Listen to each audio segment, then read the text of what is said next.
ಪರಪ್ಪನ ಅಗ್ರಹಾರ ಕೇಂದ್ರ ಕಾರಾಗೃಹದಲ್ಲಿರುವ ರೇಣುಕಾಸ್ವಾಮಿ ಕೊಲೆ ಪ್ರಕರಣದ ಎರಡನೇ ಆರೋಪಿ ದರ್ಶನ್ಗೆ ಇವತ್ತು ಹಾಸಿಗೆ ದಿಂಬು ಭವಿಷ್ಯ ನಿರ್ಧಾರ ಆಗುತ್ತೆ.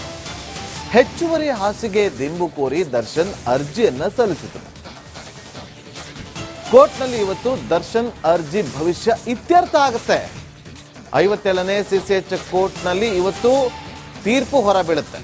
ಟ್ರಯಲ್ ತಡ ಮಾಡಲು ಬಗ್ಗೆ ಕೂಡ ಡಿಸ್ಚಾರ್ಜ್ ಅರ್ಜಿ ಆರೋಪಿಸಿ ಮೆಮೊ ಹಿನ್ನೆಲೆ ಮೆಮೊ ಸಂಬಂಧವೂ ಕೂಡ ಇವತ್ತು ಆದೇಶವನ್ನ ನೀಡಲಿರುವಂತಹ ಕೋರ್ಟ್ ಉದ್ದೇಶಪೂರ್ವಕವಾಗಿಯೇ ಪದೇ ಪದೇ ಡಿಸ್ಚಾರ್ಜ್ ಅರ್ಜಿ ಹಾಕಲಾಗ್ತಾ ಇದೆ. ಕೋರ್ಟ್ಗೆ ಮೆಮೊ ಸಲ್ಲಿಸಿದ್ದ ಎಸ್ಪಿಪಿ ಪ್ರಸನ್ನ ಕುಮಾರ್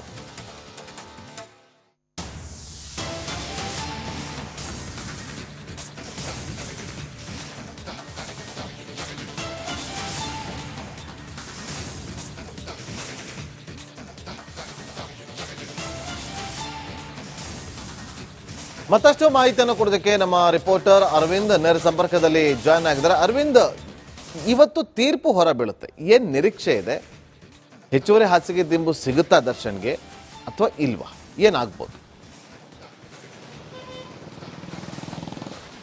ಎಸ್ ನಾಗೇಂದ್ರ ಬಾಬು, ಖಂಡಿತವಾಗ್ಲೂ ಕೂಡ ಪರಪ್ಪನ ಅಗ್ರಹಾರದಲ್ಲಿ ಈಗಾಗಲೇ ರೇಣುಕಾಸ್ವಾಮಿ ಹತ್ಯೆ ಪ್ರಕರಣ ಸಂಬಂಧಪಟ್ಟಂತೆ ಡಿ ಗ್ಯಾಂಗ್ ಸೆರೆವಾಸವನ್ನ ಅನುಭವಿಸ್ತಾ ಇದೆ. ಇದೇ ಪ್ರಯುಕ್ತವಾಗಿ ಅವರು ಹೆಚ್ಚುವರಿ ಹಾಸಿಗೆ ದಿಂಬು ಕೋರಿ ಅರ್ಜಿಯನ್ನು ಕೂಡ ಸಲ್ಲಿಕೆ ಮಾಡಿರ್ತಾರೆ. ಅಲ್ಲದೆ ಜೈಲು ಅಧಿಕಾರಿಗಳ ಮೇಲೆ ಸಾಲು ಸಾಲು ಆರೋಪಗಳನ್ನ ಕೂಡ ಮಾಡಿರ್ತಾರೆ. ಆ ಬಗೆಗೆ ಕಾನೂನು ಪ್ರಾಧಿಕಾರ ಹೋಗಿ ವರದಿಯನ್ನು ಕೂಡ ಸಲ್ಲಿಕೆ ಮಾಡಿರುತ್ತೆ. ಅಲ್ಲೂ ಕೂಡ ದರ್ಶನ್ ಪರ ವಕೀಲರು ಆ ಕಾನೂನು ಪ್ರಾಧಿಕಾರ ಸಲ್ಲಿಕೆ ಮಾಡಿರುವಂತಹ ವರದಿಯಲ್ಲೂ ಕೂಡ ತಪ್ಪಾಗಿರುವಂಥದ್ದು ಅದರ ಬಗೆಗೆ ವಾದವನ್ನು ಮಾಡಿರುವಂಥದ್ದು. ಈ ಕುರಿತು ಸುದೀರ್ಘವಾದಂತಹ ವಾದವನ್ನು ಆಲಿಸಿರುವಂತಹ ಸಿಸಿಎಚ್ ಕೋರ್ಟ್ ಇವತ್ತು 57ನೇ ಸಿಸಿಎಚ್ ಕೋರ್ಟ್ ಈ ಬಗೆಗೆ ಮಹತ್ವವಾದಂಥ ತೀರ್ಪನ್ನ ಒಂದು ಕಡೆ ಕೊಡಲಿದ್ದು, ಜೊತೆಗೆ ಇವತ್ತು ಒಂದು ಮಹತ್ವವಾದ ಅಂಶ ಕೂಡ ನಡೆಯಲಿದ್ದು. ಕೋರ್ಟ್ನಲ್ಲಿ ಎರಡು ವಿಚಾರಗಳಿಗೆ ಮಹತ್ವವಾದ ತೀರ್ಪು ಬರಲಿದೆ. ಅದರಲ್ಲಿ ಪ್ರಮುಖವಾಗಿ ಎಸ್ಪಿಪಿ ಪ್ರಸನ್ನ ಕುಮಾರ್ ಅವರು ಹೇಳ್ತಾ ಇರುವಂಥದ್ದು, ಡಿಸ್ಚಾರ್ಜ್ ಅರ್ಜಿಯನ್ನ ದರ್ಶನ್ ಪರ ವಕೀಲರು ಹಾಕ್ತಾ ಇರುವಂಥದ್ದು. ಅಂದ್ರೆ ಓರ್ವ ಆರೋಪಿ ಆತನ ಕೊಲೆ ಕೇಸ್ನಲ್ಲಿ ಆತ ನಿರಪರಾಧಿ ಅನ್ನುವಂಥ ಹಂತದಲ್ಲಿ ಡಿಸ್ಚಾರ್ಜ್ ಅರ್ಜಿಯನ್ನು ಹಾಕಬಹುದು, ಆ ಸವಲತ್ತಿದೆ. ಅಂಥದ್ರ ಆ ಒಂದು ಸವಲತ್ತನ್ನು ದುರುಪಯೋಗ ಪಡಿಸ್ಕೊಳ್ತಾ ಇದ್ದಾರೆ. ಎಲ್ಲಿ ಟ್ರಯಲ್ ಶುರುವಾಗುತ್ತೆ, ಎಲ್ಲಿ ಕನ್ವಿಕ್ಷನ್ ಆಗುತ್ತೆ, ಅದನ್ನು ತಡೆ ಹಿಡಿಯೋದು ಅಂದ್ರೆ ಅದನ್ನು ತಡ ಮಾಡೋದಕ್ಕಾಗಿ ಈಗ ದರ್ಶನ್ ಅವರು ಡಿಸ್ಚಾರ್ಜ್ ಅರ್ಜಿಯನ್ನು ಹಾಕ್ತಾ ಇದ್ದಾರೆ ಅನ್ನುವಂಥ ಹಂತದಲ್ಲಿ ಒಂದು ಮೆಮೋವನ್ನು ಈಗ ಎಸ್ಪಿಪಿ ಪ್ರಸನ್ನ ಕುಮಾರ್ ಅವರು ಅದನ್ನು ಸಲ್ಲಿಕೆ ಮಾಡಿರುವಂಥದ್ದು ಕೋರ್ಟ್ಗೆ. ಜೊತೆಗೆ ಆ ವಿಚಾರದ ಬಗ್ಗೆ ಕೂಡ ಇವತ್ತು ತೀರ್ಪು ಬರುತ್ತೆ.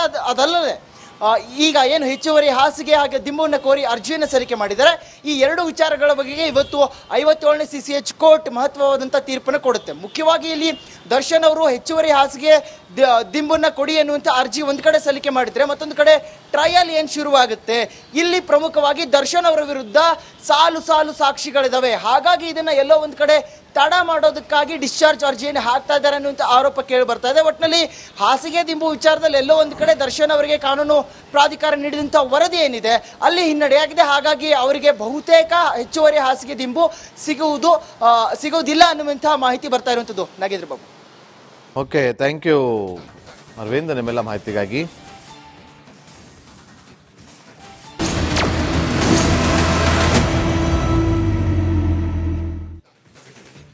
ಪರಪ್ಪನ ಅಗ್ರಹಾರ ಕೇಂದ್ರ ಕಾರಾಗೃಹದಲ್ಲಿರುವ ರೇಣುಕಾಸ್ವಾಮಿ ಕೊಲೆ ಪ್ರಕರಣದ ಎರಡನೇ ಆರೋಪಿ ದರ್ಶನ್ಗೆ ಇವತ್ತು ಹಾಸಿಗೆ ದಿಂಬು ಭವಿಷ್ಯ ನಿರ್ಧಾರ ಆಗುತ್ತೆ.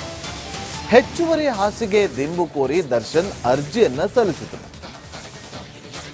ಕೋರ್ಟ್ನಲ್ಲಿ ಇವತ್ತು ದರ್ಶನ್ ಅರ್ಜಿ ಭವಿಷ್ಯ ಇತ್ಯರ್ಥ ಆಗುತ್ತೆ.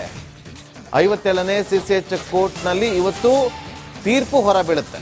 ಟ್ರಯಲ್ ತಡ ಮಾಡಲು ಬಗ್ಗೆ ಕೂಡ ಡಿಸ್ಚಾರ್ಜ್ ಅರ್ಜಿ ಆರೋಪಿಸಿ ಮೆಮೊ ಹಿನ್ನೆಲೆ ಮೆಮೊ ಸಂಬಂಧವೂ ಕೂಡ ಇವತ್ತು ಆದೇಶವನ್ನ ನೀಡಲಿರುವಂತಹ ಕೋರ್ಟ್ ಉದ್ದೇಶಪೂರ್ವಕವಾಗಿಯೇ ಪದೇ ಪದೇ ಡಿಸ್ಚಾರ್ಜ್ ಅರ್ಜಿ ಹಾಕಲಾಗ್ತಾ ಇದೆ. ಕೋರ್ಟ್ಗೆ ಮೆಮೊ ಸಲ್ಲಿಸಿದ್ದ ಎಸ್ಪಿಪಿ ಪ್ರಸನ್ನ ಕುಮಾರ್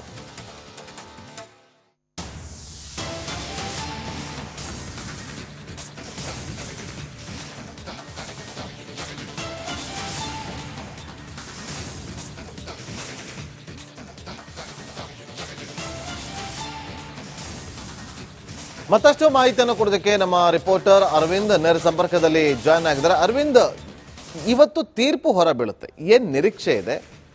ಹೆಚ್ಚುವರಿ ಹಾಸಿಗೆ ದಿಂಬು ಸಿಗುತ್ತಾ ದರ್ಶನ್ಗೆ ಅಥವಾ ಇಲ್ವಾ? ಏನಾಗ್ಬೋದು? ಎಸ್ ನಾಗೇಂದ್ರ ಬಾಬು, ಖಂಡಿತವಾಗ್ಲೂ ಕೂಡ ಪರಪ್ಪನ ಅಗ್ರಹಾರದಲ್ಲಿ ಈಗಾಗಲೇ ರೇಣುಕಾಸ್ವಾಮಿ ಹತ್ಯೆ ಪ್ರಕರಣ ಸಂಬಂಧಪಟ್ಟಂತೆ ಡಿ ಗ್ಯಾಂಗ್ ಸೆರೆವಾಸವನ್ನ ಅನುಭವಿಸ್ತಾ ಇದೆ.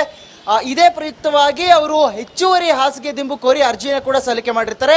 ಅಲ್ಲದೆ ಜೈಲು ಅಧಿಕಾರಿಗಳ ಮೇಲೆ ಸಾಲು ಸಾಲು ಆರೋಪಗಳನ್ನ ಕೂಡ ಮಾಡಿರ್ತಾರೆ. ಆ ಬಗೆಗೆ ಕಾನೂನು ಪ್ರಾಧಿಕಾರ ಹೋಗಿ ವರದಿಯನ್ನು ಕೂಡ ಸಲ್ಲಿಕೆ ಮಾಡಿರುತ್ತೆ. ಅಲ್ಲೂ ಕೂಡ ದರ್ಶನ್ ಪರ ವಕೀಲರು ಆ ಕಾನೂನು ಪ್ರಾಧಿಕಾರ ಸಲ್ಲಿಕೆ ಮಾಡಿರುವಂತಹ ವರದಿಯಲ್ಲೂ ಕೂಡ ತಪ್ಪಾಗಿರುವಂಥದ್ದು ಅದರ ಬಗೆಗೆ ವಾದವನ್ನ ಮಾಡಿರುವಂಥದ್ದು. ಈ ಕುರಿತು ಸುದೀರ್ಘವಾದಂತಹ ವಾದವನ್ನ ಆಲಿಸಿರುವಂತಹ CCH ಕೋರ್ಟ್ ಇವತ್ತು 57ನೇ CCH ಕೋರ್ಟ್ ಈ ಬಗೆಗೆ ಮಹತ್ವವಾದಂತಹ ತೀರ್ಪನ್ನ ಒಂದು ಕಡೆ ಕೊಡಲಿದ್ದು, ಜೊತೆಗೆ ಇವತ್ತು ಒಂದು ಮಹತ್ವವಾದ ಅಂಶ ಕೂಡ ನಡೆಯಲಿದ್ದು. ಕೋರ್ಟ್ನಲ್ಲಿ 2 ವಿಚಾರ ಬಗ್ಗೆ ಮಹತ್ವವಾದ ತೀರ್ಪು ಬರಲಿದೆ. ಅದರಲ್ಲಿ ಪ್ರಮುಖವಾಗಿ SPP ಪ್ರಸನ್ನಕುಮಾರ್ ಅವರು ಹೇಳ್ತಾ ಇರುವಂಥದ್ದು, ಡಿಸ್ಚಾರ್ಜ್ ಅರ್ಜಿಯನ್ನ ದರ್ಶನ್ ಪರ ವಕೀಲರು ಹಾಕ್ತಾ ಇರುವಂಥದ್ದು. ಅಂದ್ರೆ ಓರ್ವ ಆರೋಪಿ ಆತನ ಕೊಲೆ ಕೇಸ್ನಲ್ಲಿ ಆತ ನಿರಪರಾಧಿ ಅನ್ನುವಂಥ ಹಂತದಲ್ಲಿ ಡಿಸ್ಚಾರ್ಜ್ ಅರ್ಜಿಯನ್ನು ಹಾಕಬಹುದು, ಆ ಸವಲತ್ತಿದೆ. ಅಂಥದ್ರ ಆ ಒಂದು ಸವಲತ್ತನ್ನು ದುರುಪಯೋಗ ಪಡಿಸ್ಕೊಳ್ತಾ ಇದ್ದಾರೆ. ಎಲ್ಲಿ ಟ್ರಯಲ್ ಶುರುವಾಗುತ್ತೆ, ಎಲ್ಲಿ ಕನ್ವಿಕ್ಷನ್ ಆಗುತ್ತೆ ಅದನ್ನು ತಡೆ ಹಿಡಿಯೋದು, ಅಂದ್ರೆ ಅದನ್ನು ತಡ ಮಾಡೋದಕ್ಕಾಗಿ ಈಗ ದರ್ಶನ್ ಅವರು ಡಿಸ್ಚಾರ್ಜ್ ಅರ್ಜಿನ ಹಾಕ್ತಾ ಇದ್ದಾರೆ ಅನ್ನುವಂಥ ಹಂತದಲ್ಲಿ ಒಂದು ಮೆಮೋವನ್ನು ಈಗ SPP ಪ್ರಸನ್ನಕುಮಾರ್ ಅವರು ಅದನ್ನು ಸಲ್ಲಿಕೆ ಮಾಡಿರುವಂಥದ್ದು ಕೋರ್ಟ್ಗೆ. ಜೊತೆಗೆ ಆ ವಿಚಾರದ ಬಗ್ಗೆ ಕೂಡ ಇವತ್ತು ತೀರ್ಪು ಬರುತ್ತೆ. ಅದಲ್ಲದೆ ಈಗ ಏನು ಹೆಚ್ಚುವರಿ ಹಾಸಿಗೆ ಹಾಗೆ ದಿಂಬನ್ನು ಕೋರಿ ಅರ್ಜಿಯನ್ನು ಸಲ್ಲಿಕೆ ಮಾಡಿದ್ದಾರೆ, ಈ 2 ವಿಚಾರಗಳ ಬಗೆಗೆ ಇವತ್ತು 57ನೇ CCH ಕೋರ್ಟ್ ಮಹತ್ವವಾದಂಥ ತೀರ್ಪನ್ನು ಕೊಡುತ್ತೆ. ಮುಖ್ಯವಾಗಿ ಇಲ್ಲಿ ದರ್ಶನ್ ಅವರು ಹೆಚ್ಚುವರಿ ಹಾಸಿಗೆ ದಿಂಬನ್ನು ಕೊಡಿ ಎನ್ನುವಂಥ ಅರ್ಜಿ ಒಂದು ಕಡೆ ಸಲ್ಲಿಕೆ ಮಾಡಿದರೆ, ಮತ್ತೊಂದು ಕಡೆ ಟ್ರಯಲ್ ಏನು ಶುರುವಾಗುತ್ತೆ. ಇಲ್ಲಿ ಪ್ರಮುಖವಾಗಿ ದರ್ಶನ್ ಅವರ ವಿರುದ್ಧ ಸಾಲು ಸಾಲು ಸಾಕ್ಷಿಗಳಿದಾವೆ. ಹಾಗಾಗಿ ಇದನ್ನ ಎಲ್ಲೋ ಒಂದು ಕಡೆ ತಡ ಮಾಡೋದಕ್ಕಾಗಿ ಡಿಸ್ಚಾರ್ಜ್ ಅರ್ಜಿಯನ್ನು ಹಾಕ್ತಾ ಇದ್ದಾರೆ ಅನ್ನುವಂಥ ಆರೋಪ ಕೇಳಿ ಬರ್ತಾ ಇದೆ. ಒಟ್ಟಿನಲ್ಲಿ ಹಾಸಿಗೆ ದಿಂಬು ವಿಚಾರದಲ್ಲಿ ಎಲ್ಲೋ ಒಂದು ಕಡೆ ದರ್ಶನ್ ಅವರಿಗೆ ಕಾನೂನು ಪ್ರಾಧಿಕಾರ ನೀಡಿದಂಥ ವರದಿ ಏನಿದೆ ಅಲ್ಲಿ ಹಿನ್ನಡೆಯಾಗಿದೆ. ಹಾಗಾಗಿ ಅವರಿಗೆ ಬಹುತೇಕ ಹೆಚ್ಚುವರಿ ಹಾಸಿಗೆ ದಿಂಬು ಸಿಗುವುದಿಲ್ಲ ಅನ್ನುವಂಥ ಮಾಹಿತಿ ಬರ್ತಾ ಇರುವಂಥದ್ದು. Nagendra Babu. Okay, thank you Arvind ನಿಮ್ಮೆಲ್ಲ ಮಾಹಿತಿಗಾಗಿ.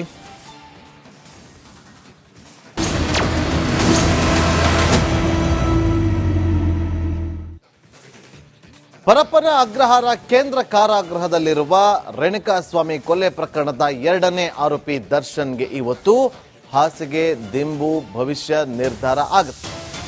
ಹೆಚ್ಚುವರಿ ಹಾಸಿಗೆ ದಿಂಬು ಕೋರಿ ದರ್ಶನ್ ಅರ್ಜಿಯನ್ನ ಸಲ್ಲಿಸಿದರು. ಕೋರ್ಟ್ನಲ್ಲಿ ಇವತ್ತು ದರ್ಶನ್ ಅರ್ಜಿ ಭವಿಷ್ಯ ಇತ್ಯರ್ಥ ಆಗುತ್ತೆ.